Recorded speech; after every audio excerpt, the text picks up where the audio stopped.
시술하기 전에 통증 때문에 걱정하시는 분들이 많으세요. 시술 때 누웠는데 계속 덜덜덜 떨고 계신 거예요. 얼마나 아플까? 그러다가 코 골고 주무시더라고요. 절개 없이 국소 마취만으로 시술을 시행하고 상대적으로 합병증이 적습니다. 안녕하세요. 헬스조선 조재용 기자입니다.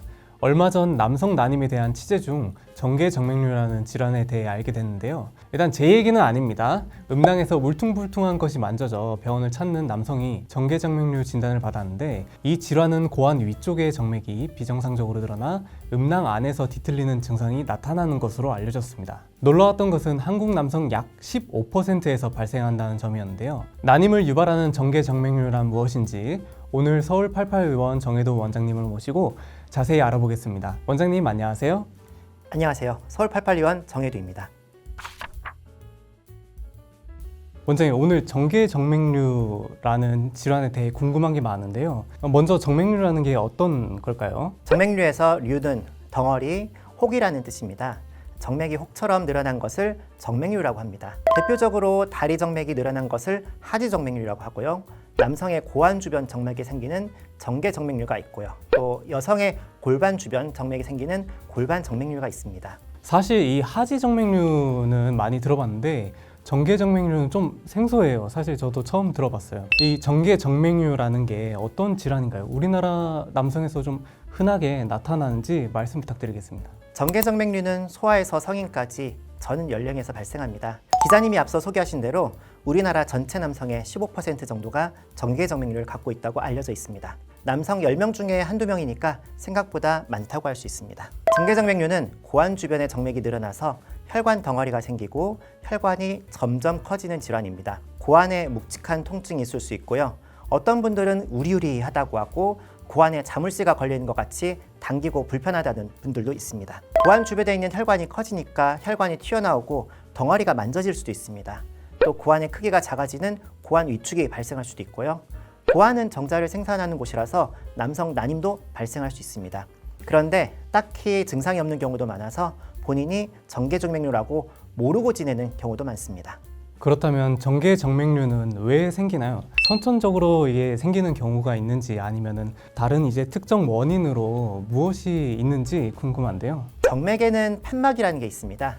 판막은 피가 한번 지나갔던 길로 다시 역류하지 못하도록 막아주는 역할을 하는데요. 이 판막이 고장나면 피가 심장을 향해서 위로 올라가지 못하고 고환 쪽에 머물게 됩니다. 선천적으로 고환정맥에 판막이 없는 분들도 있고요. 이런 분들에게 정계정맥류가 생길 수 있습니다. 판막이 망가진 분들도 정계정맥류가 생길 수가 있습니다. 또 복부나 골반 안에 종괴가 있거나 임파선에 종대가 있는 경우에도 생길 수가 있습니다.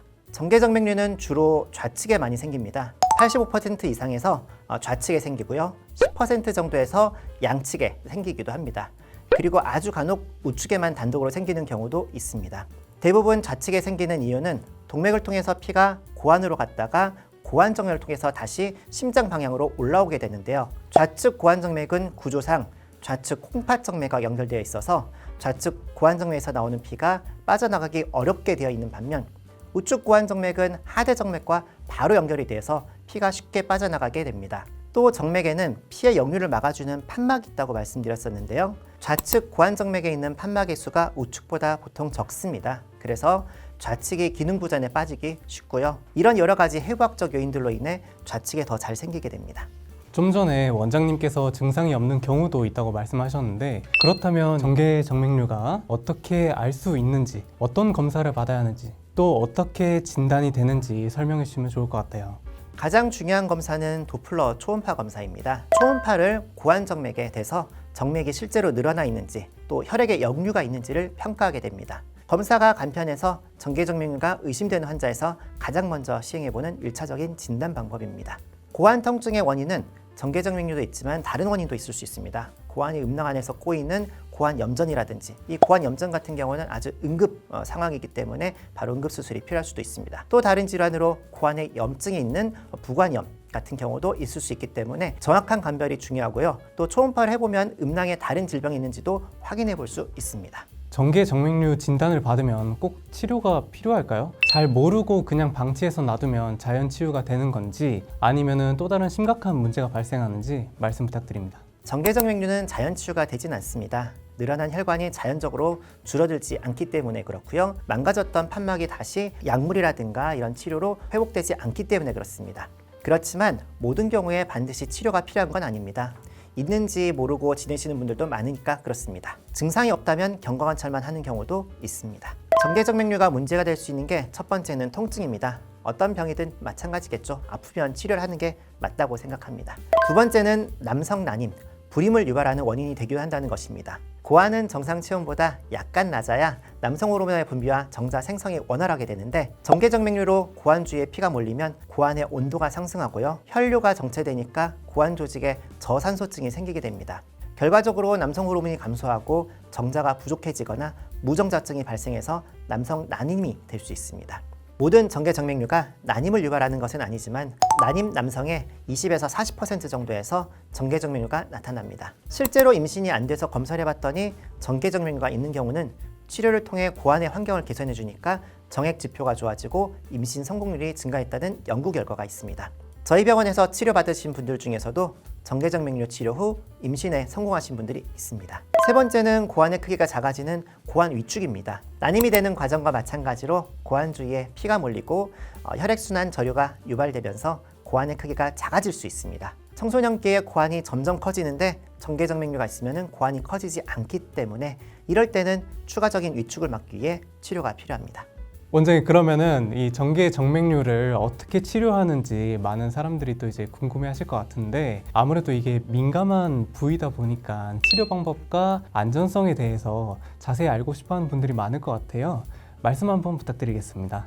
정계정맥류 치료는 고환정맥의 역류를 차단하는 게 목표입니다. 치료 방법은 크게 수술과 색전술이 있습니다. 수술은 정계정맥류 절제술이라고 해서 사타구니 쪽을 절개하고 혈관을 꺼내서 자르고 묶는 방식으로 역류를 막는 것이고요. 색전술은 카테터라는 아주 가느다란 관으로 혈관을 타고 들어가서 백금 코일과 경화제라는 약물을 써서 혈관을 막아서 역류를 차단하는 것입니다. 수술로 자르느냐, 혈관 안으로 들어가서 막느냐의 차이입니다. 수술은 아무래도 절개를 하니까 마취가 넓어집니다. 수술 후 합병증으로 고환 주변에 물이 차는 음낭수종의 비율이 높고 드물게 고환동맥에 손상이 발생할 가능성이 있습니다. 반면에 정계정맥류 색전술은 절개 없이 국소 마취만으로 시술을 시행하고 상대적으로 합병증이 적습니다. 시술 시간은 30분에서 1시간 정도라서 편하게 치료받을 수 있고요. 입원도 필요 없고 시술 후에 바로 일상생활이 가능하다는 큰 장점이 있어서 최근에는 색전술이 많이 시행되고 있습니다. 수술 후에 통증이 심하지 않은지 이런 걱정들을 하시는 분들이 많을 수 있잖아요. 혹시 그러면은 이 색전술이 많이 아프지는 않는지 말씀 부탁드립니다. 시술하기 전에 통증 때문에 걱정하시는 분들이 많으세요. 지난번에 제가 시술했던 좀 환자 한 분은 시술대에 누웠는데 계속 덜덜덜 떨고 계신 거예요. 덜덜덜 무섭다고 얼마나 아플까 그러다가 시술 시작하고 나서 한 10분, 20분 지나니까 코 골고 주무시더라고요. 별로 안 아픕니다. 혈관을 타고 들어갈 때 오른쪽 팔 부위에 있는 혈관을 타고 들어갑니다. 이제 국소받치만 하고 타고 들어가기 때문에 이때만 한 2번, 3번 따끔하시고요. 시술하는 중에는 거의 통증이 없습니다. 정계정맥류는 그럼 한 번 치료받고 나면은 이제 완치가 되는 건가요? 아니면은 뭐 재발할 가능성은 또 없나요? 수술과 색전술 모두 재발할 가능성은 있습니다. 재발률이 높진 않지만 항상 0%는 아닌 것 같습니다. 정계정맥류 색전술의 재발률은 5% 미만으로 보고되고 있고요. 만약 색전술 후에 재발하더라도 다시 색전술을 시도해 볼 수 있습니다. 수술 후에 재발된 분들도 색전술을 받을 수 있고요. 반대로 색전술이 큰 효과가 없는 분들은 다시 수술을 받을 수 있기 때문에 수술과 색전술은 상호 보완적인 치료라고 할 수 있습니다. 부작용이나 본인의 상황을 고려해서 최선의 치료법을 결정하는 것이 좋겠습니다. 그러면은 정계정맥류 치료 방법인 색전술에 대해서 이렇게 설명 주셨는데 가장 큰 장점이 무엇이라고 생각하시나요? 수술과 같이 크게 절개를 하지 않고 출혈이 없고 통증이 없고 흉터가 없고요. 회복이 빠르고 마취에 두려움이 있는 분들에게는 국소마취로 시행한다는 게 메리트로 적용될 수 있겠고요. 입원 안 하고 시술 당일 퇴원해서 바로 일상생활이 가능하다는 게 가장 큰 메리트가 되겠습니다.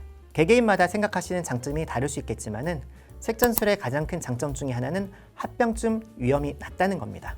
문제가 되는 혈관 부위만 정확하게 선택적으로 차단하기 때문에 다른 부위를 절대 건드리지 않고요. 정계정맥류 색전술도 다른 부위에 손상이 없기 때문에 수술 후 발생하는 한 고환동맥 손상이라든가 고환괴사, 음낭수종 같은 합병증이 없습니다.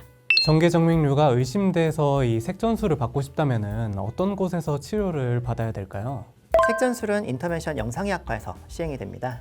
인터벤션 영상의학과 의사들은 주로 대학병원에 있고요. 인터벤션 영상의학과에서 정계정맥류뿐만 아니라 다양한 질병들을 색전술로 치료하고 있습니다. 대표적으로 간암 치료에 사용되는 간동맥 화학 색전술이 우리나라에서 많이 시행되고 있는 인터벤션 색전술 중에 하나입니다. 출혈을 잡아주기도 하는 출혈 색전술도 있습니다. 교통사고라든가 낙상사고 등을 통해서 골절이 생기는 경우에 동맥 출혈이 동반되는 경우가 있습니다. 이런 경우는 수술을 통해서 출혈 위치를 잡기가 상당히 힘든데요. 이럴 때도 인터벤션 영상의학과는 혈관을 타고 들어가서 출혈 부위를 잡게 됩니다. 그리고 예전에 비해서 출산 후 출혈로 사망하고 있는 산모들이 상당히 줄었습니다. 그것도 또한 출혈이 있을 때 혈관을 타고 들어가서 자궁 동맥을 막게 되면은 많은 출혈들을 한 번에 잡을 수가 있게 됩니다. 대뇌동맥류, 흉부 대동맥류, 복부 대동맥류 같은 질환도 동맥류 파열을 예방하기 위해서 인터벤션 치료가 시행될 수 있습니다.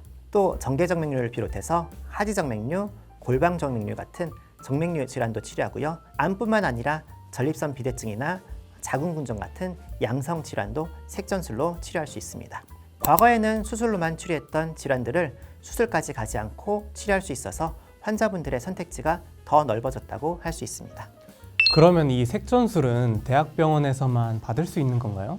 인터벤션 색전술을 하는 시술 장비가 고가인데다 숙련된 인터벤션 전문의가 시술을 해야 하니까 대학병원 외에는 많이 보급되기는 어려운 편입니다. 그런데 요즘은 대학병원이 아니더라도 색전술을 시행하는 병원이 여러 생겼습니다. 저희 서울 88의원도 최신 혈관 주형 장비를 갖추고 있고 인터벤션 영상의학과 전문의들이 정계정맥류뿐만 아니라 하지정맥류, 또 여성의 골반 정맥류나 남성의 전립선 비대증도 색전술로 치료를 하고 있습니다. 투석 받으시는 분들의 투석혈관 치료, 팔다리 혈관 치료, 중심정맥관, 다양한 배액관 시술도 시술을 하고 있습니다. 꼭 대학병원이 아니더라도 환자분들이 좀 더 빠르고 편하게 접근할 수 있는 병원들이 있다니 참 다행인 것 같습니다. 원장님, 오늘 정계정맥류에 대한 이야기를 이렇게 나눠봤는데요. 이 질환으로 고민하고 계신 또 환자분들에게 당부의 한마디 부탁드리겠습니다.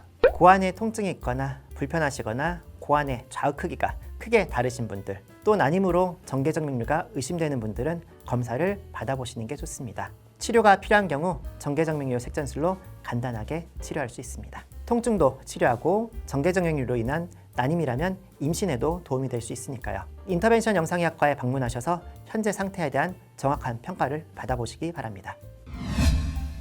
네, 원장님 좋은 말씀 많이 들었습니다.